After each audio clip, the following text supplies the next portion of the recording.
Tonight's story is tender enough to break you, yet fierce enough to set your heart beating, right in the heart of the Old West, where cabins sit like anchors against miles of empty land.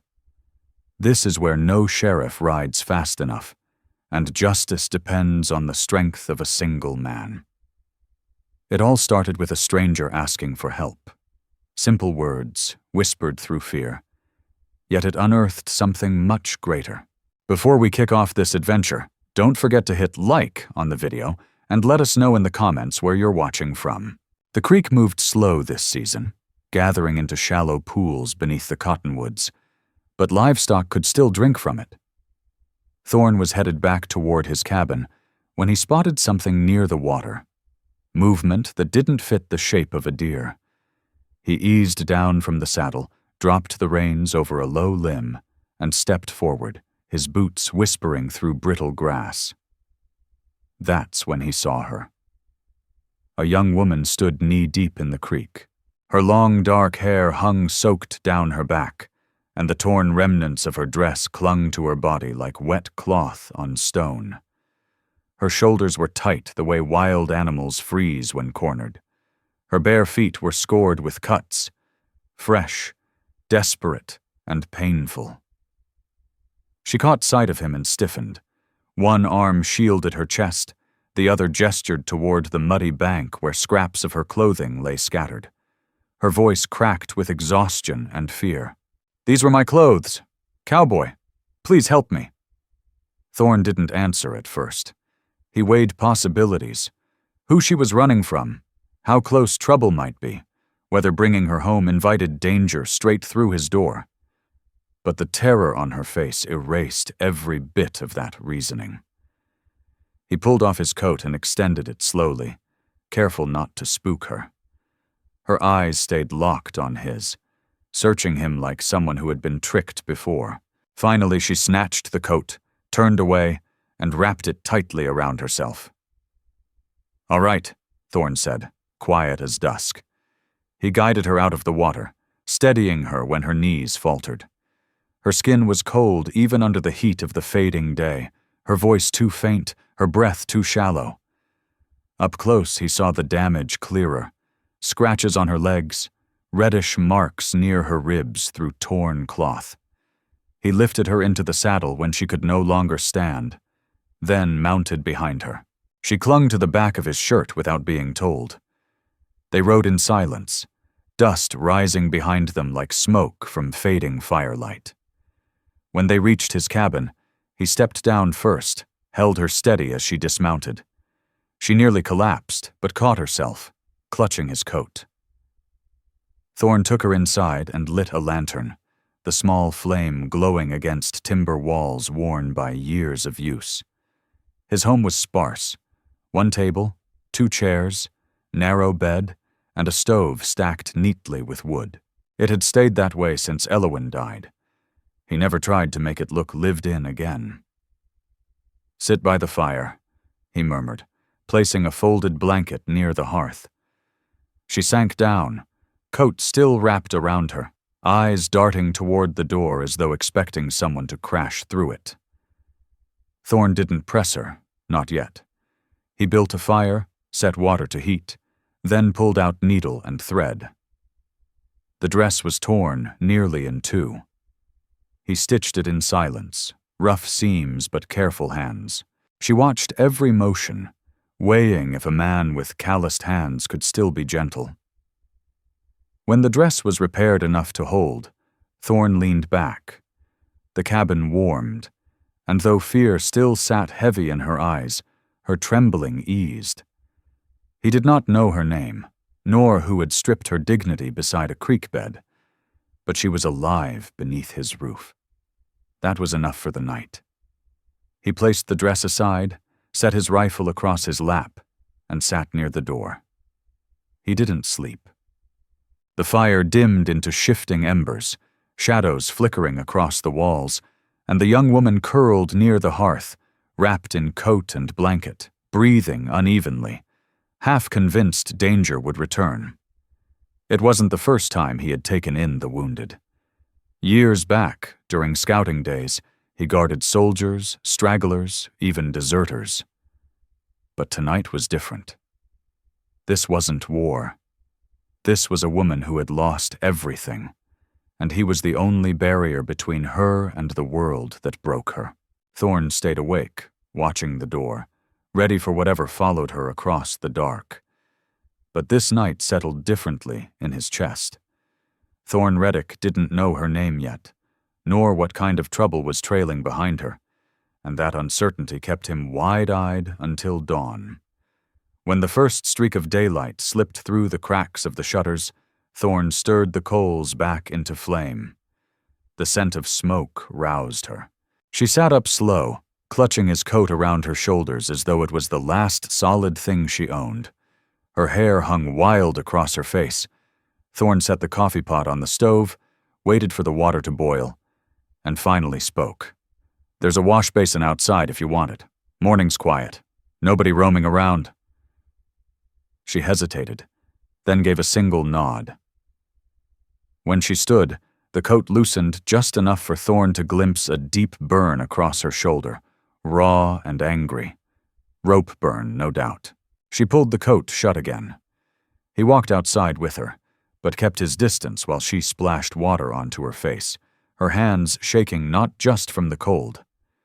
Thorn chopped kindling beside the porch, making himself look occupied so she wouldn't feel his eyes on her. When she came back inside, she settled by the fire, wet hair trailing down her back. Thorn poured 2 tin cups of coffee and handed one over. She stared long at it before finally taking a cautious sip. "You got a name?" he asked. She lifted her gaze through her tangled hair. "Shayla," she whispered. Thorn nodded. "I'm Thorn Reddick." He gave her space before asking, "You want to tell me what happened?" For a long stretch, she didn't move, just held the cup between both hands. When she finally spoke, her voice carried no emotion at all. 3 white boys, yesterday near town. They stopped me, laughed, took everything."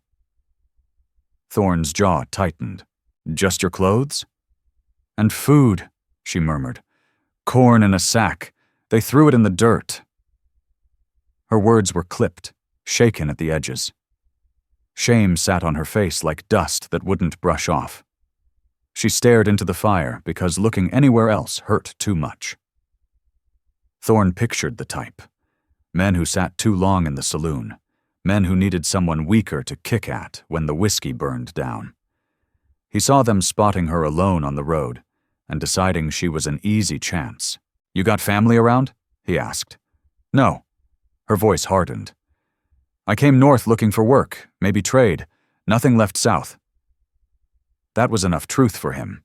He remembered stories of burned camps, scattered families, soldiers marching through and leaving ash behind. She was lucky she was breathing. He sat back, weighing the choice. Sending her away meant she wouldn't make it half a day. Bringing her closer to town meant someone would ask questions he didn't want to answer. "You can stay here a while," he said at last, "until you figure where you're headed." Her dark eyes cut toward him, sharp and suspicious. "Why?" "Because I have room," he answered simply, "and I don't leave people on the roadside." Shayla said nothing. She only set the empty tin cup down and drew the coat tighter around her. After breakfast, Thorn handed her the dress he had stitched. It wasn't pretty, but it held. He turned away while she changed in the corner, staring into the fire until she said, "All right." When she stepped forward, the dress fit tight at the seams, thread pulled a bit too snug. He accidentally glanced, then forced his gaze away. "I got work to finish," he said. "You can rest, or come along." "I come," she said immediately, like being inside alone was worse than walking wounded. Thorn saddled his horse, and they headed along the fence line. Shayla stayed close, studying everything he did. Her steps were slow at first, limping from cut soles, but eventually she began handing tools before he even asked. By midday, he stopped near the creek to water the horse. Shayla knelt, washing mud from her legs. Thorne noticed how she kept her back guarded, not for modesty, but because she didn't trust anyone behind her. "You don't need to keep checking over your shoulder here," he said. She didn't turn. "I keep watch for myself." On the walk back, Thorne set her on the porch rail and handed her a scrap of cloth and a needle. "You know how to stitch?" She nodded. He left her sewing while he stacked wood. By sundown, she had finished her patch and was already threading again. That night, Thorne sat outside with his rifle across his knees, eyes fixed on the tree line. Inside, Shayla lay near the fire again, breathing easier this time. He knew whatever hunted her wasn't finished. Might circle back, might come sniffing for her. If they did, he'd meet them at the door. For the moment, the cabin stayed quiet, fire snapping low, crickets murmuring in the grass. And for the first time since he found her standing shattered in the creek, Thorne felt something besides anger, something closer to purpose. A thin, unspoken feeling crept over Thorne Reddick, something that hinted she might finally stop running. At daybreak, he rose the same way he always did. Dawn was only brushing the edge of the sky when he pushed open the cabin door and stepped outside. The air carried a sharper chill than the night before. The fire had faded to glowing ash, and behind him he heard Shayla stirring, pulling his coat close as she pushed herself upright. Thorne set a pot of water to boil and handed her the last piece of cornbread from the previous evening. She ate slow, eyes drifting towards the doorway, like she expected danger to reappear at any moment. "You can stay inside today if you want," Thorne told her while pouring coffee. Shayla shook her head. "I work," she murmured, voice firm but quiet. Thorne studied her a moment. Her feet were still cut raw, tender against the ground, but he understood what she meant. Staying inside would make her feel hunted, cornered. He dug out an old pair of socks from a trunk and handed them over. These might make walking easier. She slid them on without complaint, then waited near the door. The morning was spent hauling water from the creek to the trough near the corral. Shayla worked without hesitation, one bucket at a time, breath tight, shoulders drawn with effort. "You can rest a minute," Thorne offered. She shook her head and kept walking. By noon, the trough was full. Thorne brought the horse in to drink. Shayla stood near the gate, tense every time the animal shifted. "You ever work around livestock before?" he asked. She shook her head. "Not horses, goats, chickens. You'll get used to him. He won't hurt you," Thorne said, voice steady. She didn't step closer until he had finished brushing the horse down. Later, back inside, they shared a quiet meal. Afterward, Thorne stepped out to the shed for tools. When he returned, Shayla was sweeping the porch with a homemade broom, hair falling loose around her face. "You don't have to do that," Thorne said. "I do," she replied, and kept sweeping. He didn't correct her. It wasn't about sweeping floors. It was about reclaiming something, maybe for him, maybe for herself. By late afternoon, he walked her down the fence line that needed patching. As they worked, Thorne kept glancing toward the distant wagon road leading into town. Nobody had come by since the night he found her, but that didn't erase the thought of those boys riding back. "You know their names?" he finally asked. Shayla hesitated.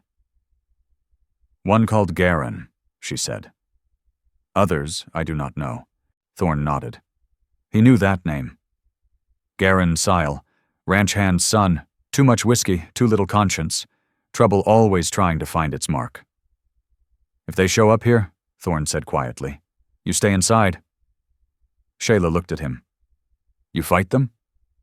"If I have to." His voice held no doubt. They finished the fence before sundown and headed back to the cabin. After he lit the lamp, he caught her watching him, testing whether she should ask something. "You take me to town?" she asked. Thorn stared at her a moment. "Not yet. Not until I know it's safe." She didn't argue, but a visible edge in her shoulders loosened, like she feared she might be sent away.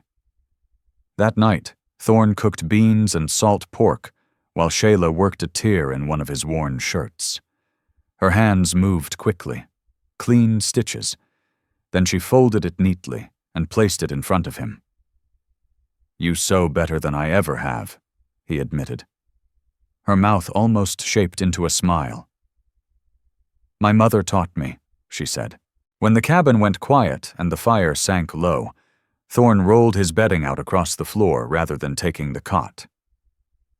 Shayla looked startled. "You sleep there?" she asked. "The cot's yours tonight," he replied.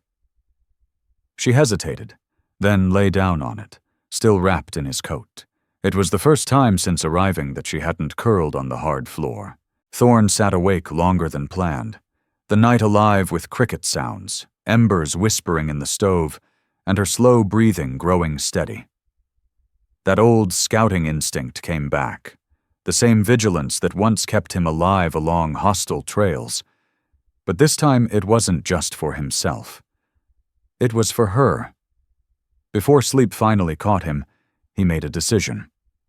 Tomorrow he would ride into town, quiet and unnoticed, to see who was lingering, and whether anyone was talking about her. If trouble was coming, he needed to see it first. For tonight, at least, the cabin stayed still. The fear in her eyes was thinning, piece by piece, and though Thorn Reddick didn't put voice to it, that alone was enough to make him keep her another day. Before daylight touched the windows, he was already up. The air outside was sharp and still, the kind that made breath drift like frost. He saddled the horse quietly, checked the cinch twice out of habit, then stepped back inside. Shayla was already sitting upright on the edge of the cot, his coat wrapped around her shoulders. "You riding out?" she asked. "Just into town," Thorn said, pulling his hat down. "I need to see who's been hanging around." Her jaw tightened. "Garen, maybe." "Better I find out than wait for him to show up here." She rose as if ready to go with him, but Thorn lifted a hand. "You stay here. Bolt the door. Rifles behind the table if trouble comes." She hesitated, then nodded once. Pale but steady. The trail into town was quiet, the sky fading into pale gold above the ridge. Thorn rode loose in the saddle but stayed alert, watching every sound along the road. By the time he reached the main street, the town was just waking. 2 wagons rattling past with hay, someone sweeping dust off the porch outside Merritt Quince's general store. Thorn tied his horse near the feedlot and walked into the saloon. Even from outside, it smelled of stale whiskey. Inside, old Briven Dust-Jaw Hale looked up, surprised to see him this early. Thorn bought coffee and sat where he could watch the door. It didn't take long. 2 young men came in, laughing too loud, shoulders turned careless.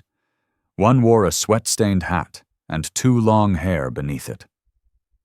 Thorn recognized him from years back at cattle roundups. Same grin, same mean streak. They didn't notice him at first. Then they did, and their laughter cut short. Thorn squared his shoulders and said, low but clear, "Well, look who finally crawled in." One of the boys smirked. "Heard you're keeping something wild up at your place?" Thorn didn't blink. "If you've got something to say it." Garen Sile grinned wider. "She moves quick, doesn't she? Should have seen her run. We were just having fun." Thorn rose, slow, placing the tin cup down. Boots scuffed across the floor as men nearby shifted to watch. "You step on my land again," Thorn said, voice flat as hammered iron. "And you won't walk away." Garen's grin slipped at the edges. "You think you can keep her?" Thorn's hand drifted close to his gun, but he didn't draw. "I think you ought to finish your drink and ride the other way." Old Briven muttered behind the bar. "You want to fight? Take it outside. Or take it somewhere else." Garin spit near the stove and walked out, the saloon door slamming behind him. Thorn waited, counted a slow minute, then followed, just long enough to make sure they were headed out of town. He didn't like leaving them angry, but at least now he had their faces fresh in his mind. That meant he could be ready. When he rode back, the sun was high. He saw smoke curling from the cabin's chimney before he reached the clearing. Shayla was outside, kneeling over the garden patch with a stick in her hand, turning the soil. She stood as soon as she spotted him. "You saw them?" she asked. "I saw them," Thorn said as he swung down. Her eyes searched him with the fear she didn't speak out loud. "They coming here?" "Not yet. Might try. But they know I'm watching." Her shoulders loosened slightly, though she still held the stick like a weapon. "Come inside," Thorn said. "I brought flour. We can make bread." It was a small gesture, but she followed him inside, leaned the stick near the doorway, washed her hands, and helped knead the dough. Their hands worked side by side on the table, and for the first time since arriving, her tension eased. When the bread was in the stove, Thorn showed her how to load the rifle. She studied every motion, brow furrowed. When she tried it herself, her hands stayed steady. "That's good," Thorn said. "Only if it comes to it." "I know," Shayla answered quietly. That night they ate warm bread and beans beside the fire. Shayla sat close, her knee nearly brushing against his arm. She didn't say much, but when he rose to check the door latch, her eyes followed him, trusting him to keep it locked. Later, when he spread his bedding on the floor again, she didn't fall asleep right away. She lay awake watching the fire, then quietly moved her blanket nearer to where he was stretched out. Thorn looked at her once, but said nothing. She wasn't a guest anymore, not just someone passing through. The fire crackled, the wind shifted outside, carrying faint wood smoke. Inside, the stillness felt different, less empty, more shared. Thorn stared at the ceiling until sleep finally pulled at him, one hand close to the rifle, and another near enough that if she reached for reassurance, it would be there to meet her. The scent wasn't right. It drifted in faint and unfamiliar, and Thorn Reddick caught it first while standing on the porch with a lantern raised towards the dark. The horses in the corral paced uneasily, ears flicking toward the ridge, nostrils flaring. Inside, Shayla was wiping down the table, her dark hair tied back with a strip of cloth. When Thorn stepped back in, she froze at the look on his face. "What is it?" she whispered. "Smoke," Thorn murmured. "Someone's camped close to the north trail." Shayla's expression tightened. Her eyes darted toward the rifle leaning beside the door. "Could be nothing," Thorn muttered. "Could be drovers passing through." Neither of them believed it. Thorn pulled the rifle down and checked the chamber, then nodded toward the lamp. "Blow that out." She did immediately, and the cabin sank into shadows, lit only by the weak glow of the fire. Thorn slipped back outside, crouched low at the edge of the porch, letting his eyes adjust. Time crawled, the night pressed close. After nearly an hour, movement slid along the fence line. Two shapes, close to the ground, too careful for strangers with no purpose. Thorn backed inside without a sound. Two of them. Shayla stood near the hearth, pale but steady. "Garin?" she asked. "Can't tell yet, but they're watching." Thorn slid the bar across the door, then motioned her closer. "If they go after the horses, wait until they're near the corral. I'll step out. You'll fight them?" "If I have to. You stay behind the door. Rifle ready if they come toward the cabin." Shayla swallowed hard, then crouched low beside the wall. The next hour stretched slow. Boot scuffs in the dirt, a horse snorting, muted laughter that made Thorn's hands tighten on the stock. He knew that laugh. When a shadow leaned over the corral gate, Thorn moved. He unlatched the door in one swift motion and stepped into the yard, rifle leveled. "Leave that gate right where it is." Both shapes froze. One straightened. Moonlight caught the face, smirkin', cocky. Garin Sile. "Evening, Reddick," Garin said, tone oily and lazy. "Didn't mean no harm, just riding through." "You're a long way from the saloon," Thorn said coldly. "Turn around and keep walking." Garin didn't move. "Heard you've got company. Thought we'd take a look." "You looked," Thorn said. "Now leave." The other boy, likely Rook or Baylor, though Thorn couldn't be sure, shifted nervously. "Come on, Garin. Ain't worth it." Garin spat in the dirt. "You can't keep her forever." "Watch me," Thorn answered. That ended it. They backed away toward the trees, cursing low. Thorn didn't move until the dark swallowed them. Inside, Shayla was still crouched by the door, clutching the rifle. "They gone?" she asked. "For now." She stood slowly, set the rifle against the wall, then crossed her arms tight across her chest. "If I leave, no trouble comes." "That's not happening," Thorn said. "Trouble isn't you. Trouble is them. Running only feeds it." Shayla stared into the fire, not answering. Instead, she reached for the same coat he gave her that first night by the creek, pulling it around herself again. The fear was still there, but now, layered with something steadier. Something close to trust. Neither of them slept much. Thorn sat near the door, rifle across his lap, while Shayla stayed beside the fire until it burned down to glowing coals. When she finally lay down on the cot, she didn't curl herself into a tight ball like the nights before. At first light, Thorn checked the corral. Horses unhurt, but fresh boot tracks dug into the damp soil. Too close. He dragged his heel across them, erasing the prints before Shayla stepped outside. The morning passed, hauling water and feeding stock. She didn't speak until they sat with tin plates on their knees. "You're not afraid?" she asked suddenly. Thorn glanced her way. "Afraid of what?" "Of them." He took a slow sip of coffee before answering. "I've seen worse than boys with nothing better to do. Fear's just something that keeps a man awake, so he knows what matters. But you don't let it drive your steps." Shayla nodded slowly, her fingers tracing the edge of the tin cup. "I tried," she whispered. "You did just fine last night," Thorn Reddick replied. It brought the faintest curve to her mouth. Small, but true. By dusk, the cabin felt changed. Not like a place she was hiding inside, but a place they were quietly claiming together. Thorn sat at the table, sharpening his knife, while Shayla mended another worn shirt.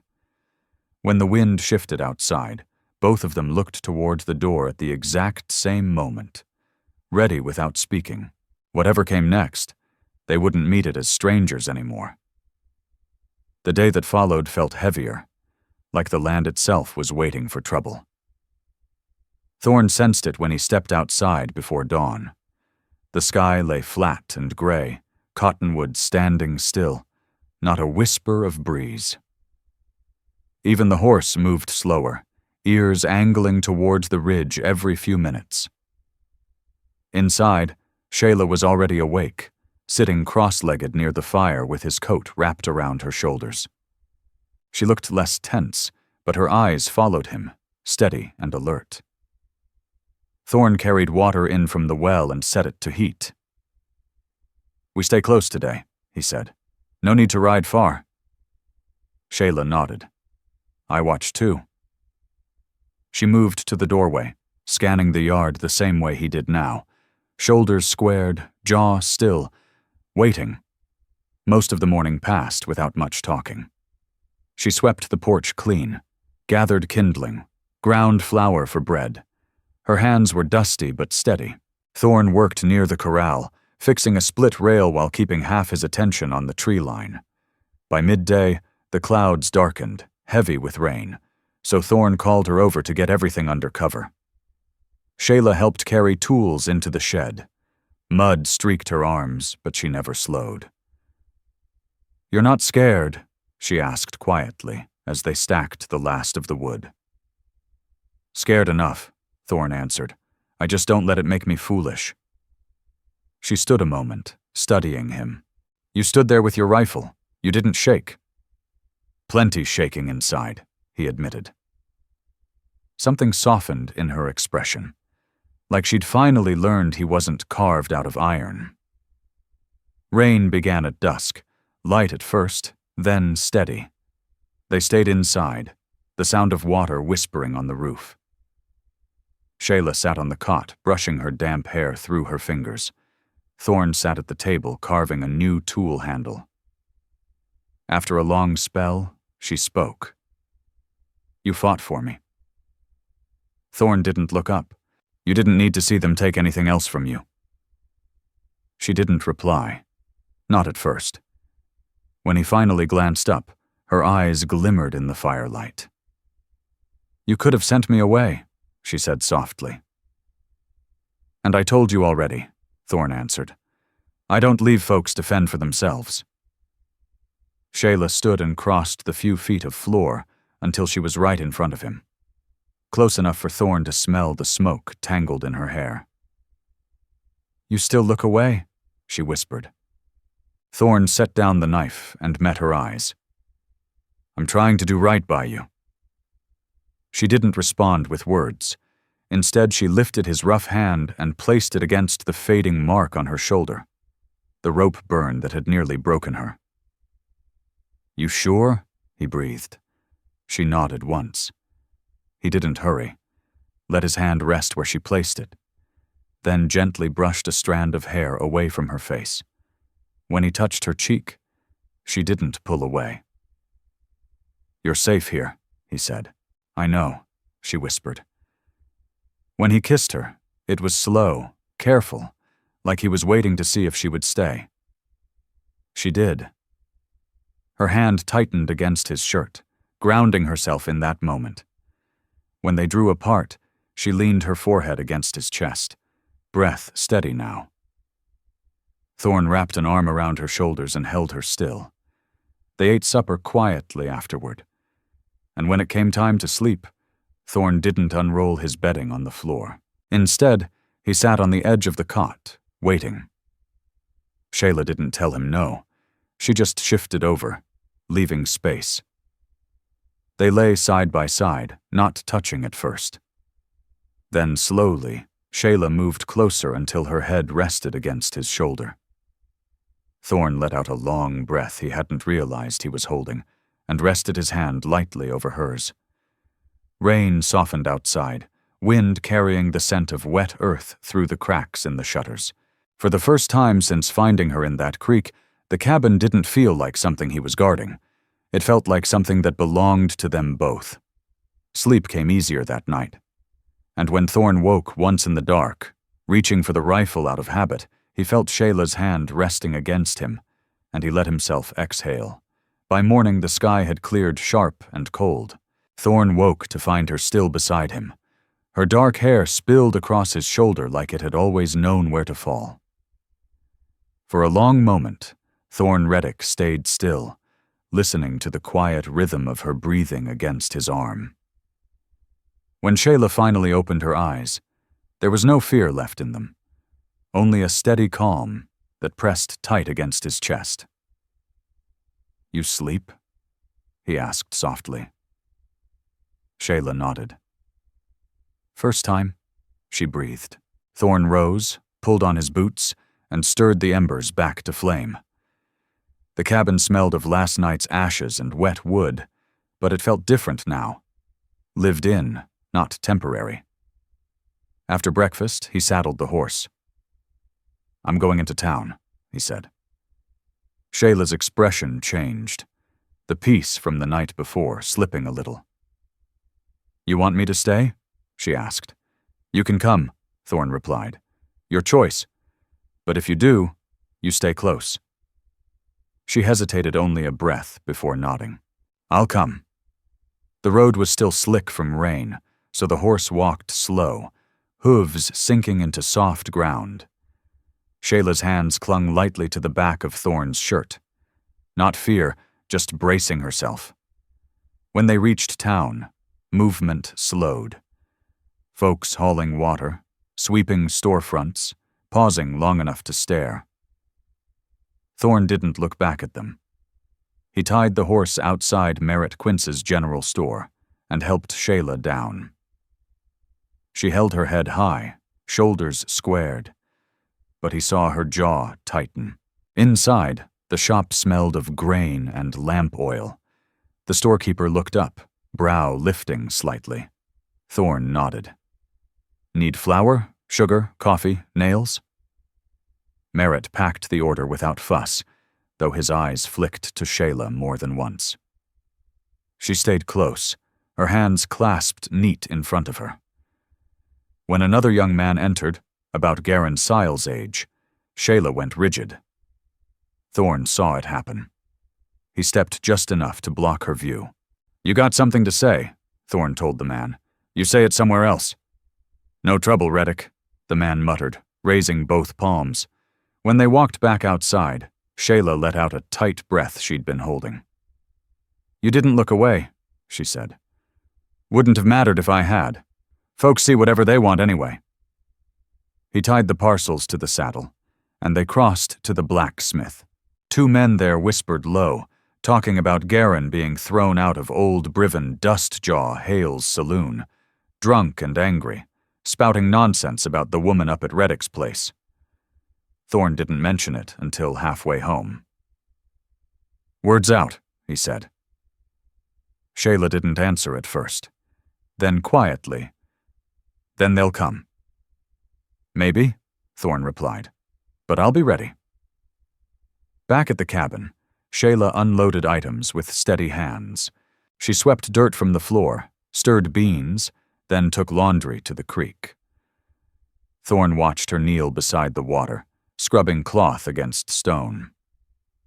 You're not running anymore? He asked. Shayla looked up, eyes steady, voice grounded. I ran already, not anymore. That evening they sat on the porch. The sunset spread orange across the valley. Thorn rested his rifle across his lap. Shayla sat beside him, shoulder brushing his arm. They stared in town, she murmured.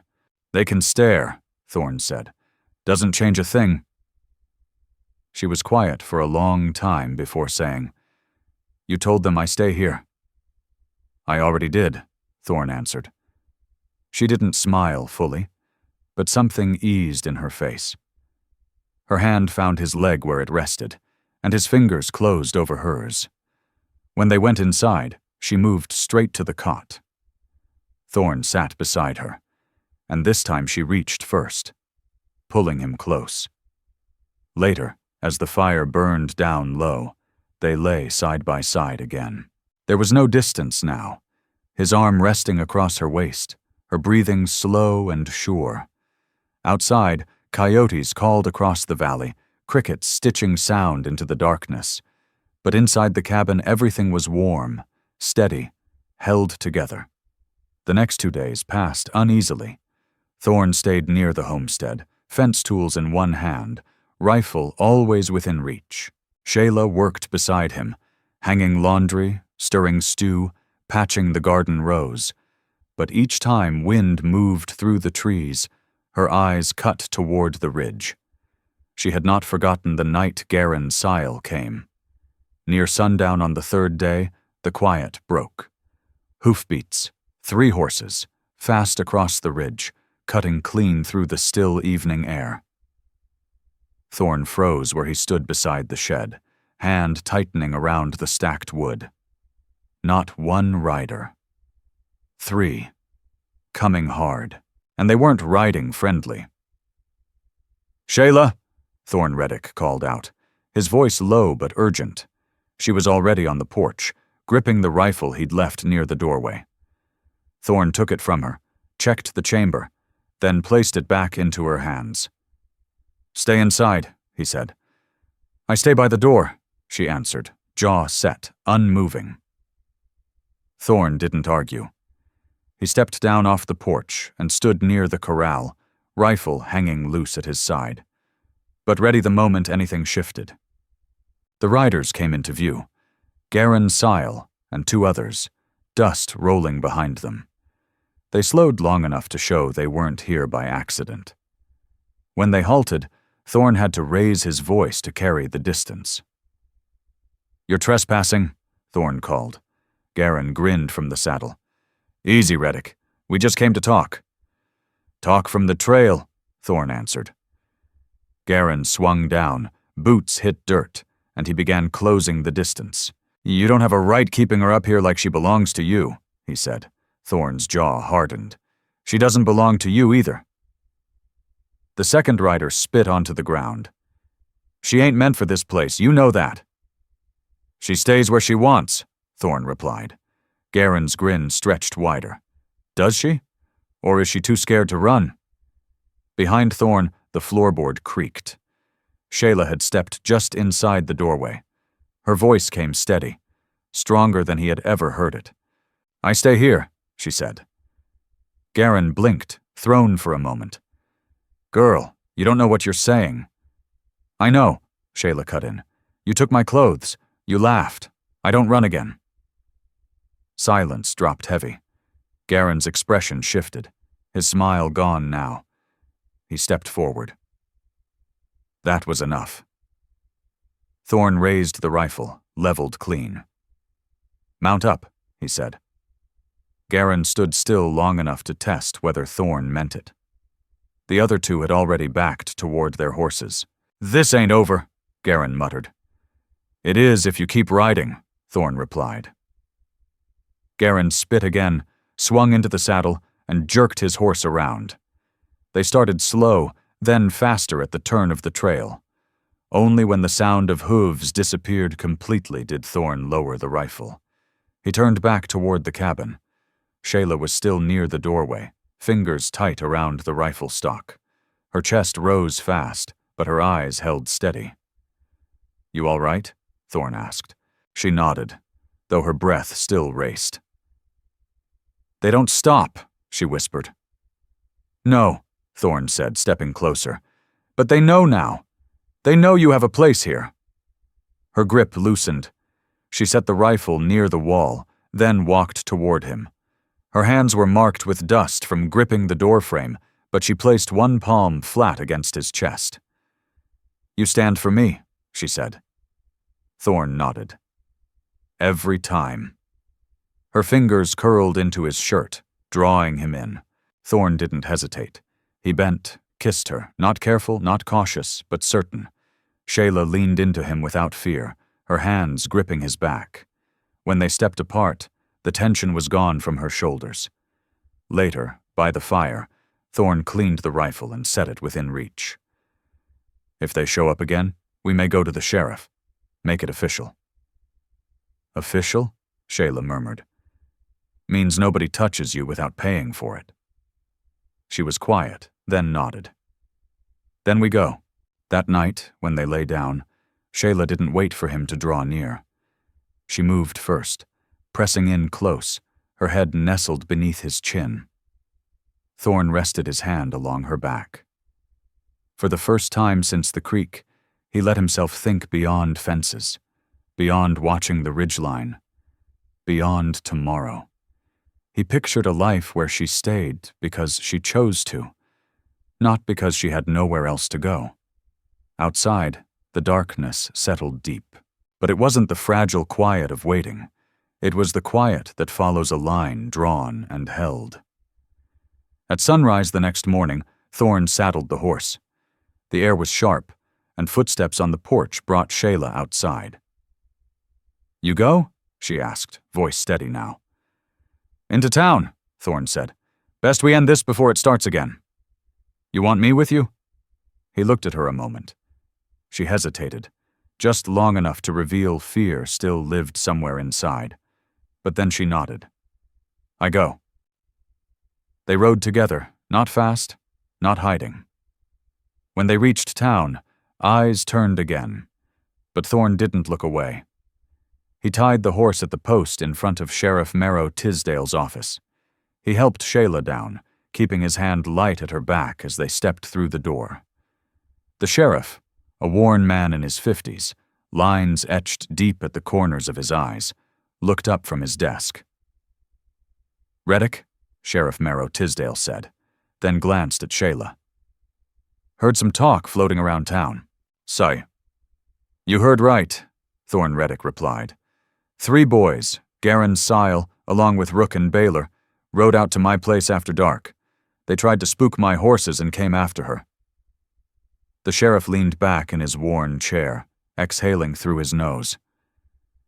Garen stirred dust before. I'll ride out, talk to his old man Oris Sile, and make sure this doesn't flare again. Talk isn't enough, Thorn said flatly. If they step foot on my land again, I won't be dealing in words. The sheriff studied him a long moment, like weighing the man he knew against what he was hearing now, then nodded slow. I'll make it clear. His attention shifted to Shayla. You want to file papers? Make it official? Shayla straightened her back. I want them to keep away, she said. A man took my clothes. He took food. He took my name. I don't want them near me again. Sheriff Tisdale nodded, slower this time. Reckon we can write that down. Make it known. When they stepped out into the sunlight again, something eased in Shayla's shoulders, still tight, but not like before. She paused beside Thorn, scanning the street. Those same 2 drifters who whispered days before, Corvey Dent and Jasp Wilder, stood leaning near a water trough, watching. Shayla didn't look away this time. On the slow ride home, she stayed quiet. Not because she was shrinking into herself, but because she was thinking. When they reached the cabin, she slid off the horse and faced him. You make it safe, she said simply. Thorn untied the parcels and set them on the porch. Keeping you safe isn't only my burden, he said, but yes, it's safe now. That evening, Shayla stirred a pot of stew while Thorn repaired a broken saddle strap. The cabin's glow felt warmer, not just from fire, but from what silence now meant between them. Later, Shayla braided her hair with the small comb Thorn had bought weeks ago. When she was done, she looked at him. You gave me this, she said softly. You fixed my dress. You stood for me. Why? Thorn set the leather strap aside and met her eyes. Because I want you here. Not because you need shelter, but because you choose it. She didn't answer right away. Then she nodded once. I choose. She crossed the room and knelt in front of him. Her fingers slid into his hand. I stay. Thorn swallowed hard. Then we make this home. For good. Later, when the fire dimmed, they stepped outside. The night air was still, stars sharp above them. His arm settled around her shoulders, and Shayla leaned into him, eyes nearly closed. They don't come back, she murmured. No, Thorn answered, but if they do, they'll find we're ready. For a while, they just sat there, letting the silence settle like a blanket over the land. Thorn thought back to that night by the creek, her shaking hands, the bruises she hid beneath sleeves. That memory felt distant now. Not vanished, but changed into something that no longer ruled their days. When they finally went inside, Thorn didn't roll out bedding on the floor. He lay beside her on the cot, her breathing slow, firelight soft across the room. And for the first time, it didn't feel like shelter. It felt like a life being built. The next morning, Thorn checked the fence line, then turned back toward the cabin. Shayla stood on the porch, hair braided, wearing the dress he'd mended. She held a small bundle of seed he had bought on their last trip, ready to plant. Thorn smiled. a kind of smile he hadn't felt in years. "Let's get to work," he said. They worked side by side beneath a warming sun, hands in the soil, not hurrying, not watching horizons for trouble, just building. When Thorne stood and looked at her, dust on her hands, that small, rare smile, he knew she wasn't passing through. She belonged to this land now, and he wasn't letting go. "Finally, let me send my deep thanks to you. Thank you for giving your time to this story. Some journeys shape us, and we hope this one left a mark on your heart. There are more paths ahead, more legends of love, hardship, and redemption beneath the western sky. Please subscribe, leave your thoughts, and travel with us once again. Thank you, and God bless." Aviso legal. Disclaimer. The stories presented here are creative expressions and may mix historical inspiration with dramatized scenes. AI tools contribute to some elements of voice, imagery, and structure, but every published story is refined by editors and creators to ensure authentic emotional impact. We honor YouTube's policies and do not generate deceptive likenesses or artificial depictions of real people. All audiovisual components are legally licensed. Any use, redistribution, or alteration of this content must be granted through written consent. Your presence here means a lot. Thank you for supporting artistic storytelling.